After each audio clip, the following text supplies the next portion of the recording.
Ano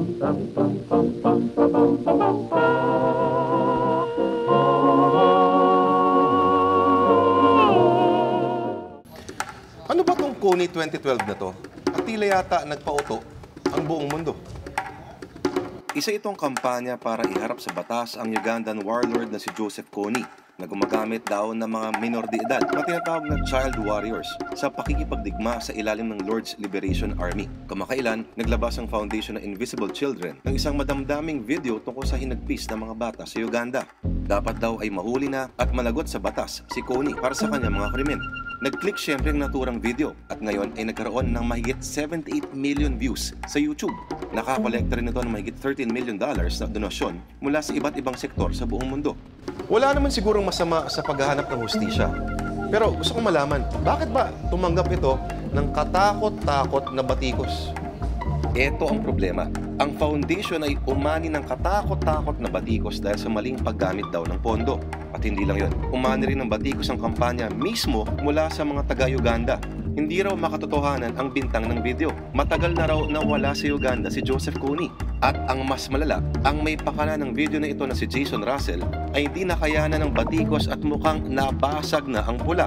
Bumigay, tinopak at nagtatatakbo ng hubot-hubad sa kalye sa LA. At kung ano ng kalaswaan ang kanyang pinagagawa, huling-huli sa kamera. Ay nako. Yan kasi ang mahirap pag masyado tayong sumasakay sa mga kampanyang kanluranin.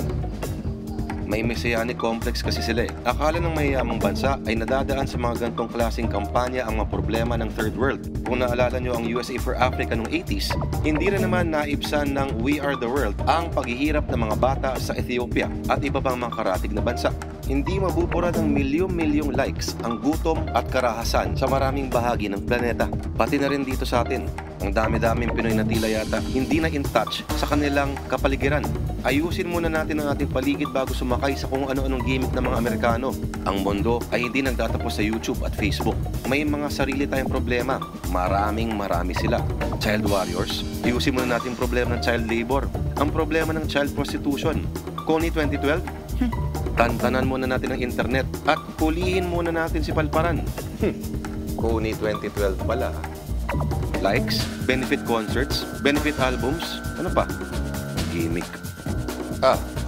Kung ganyan lang din ang usapin, dito sa Word of the Lord, lagi kaming may solusyon sa ganyang uri ng suliranin.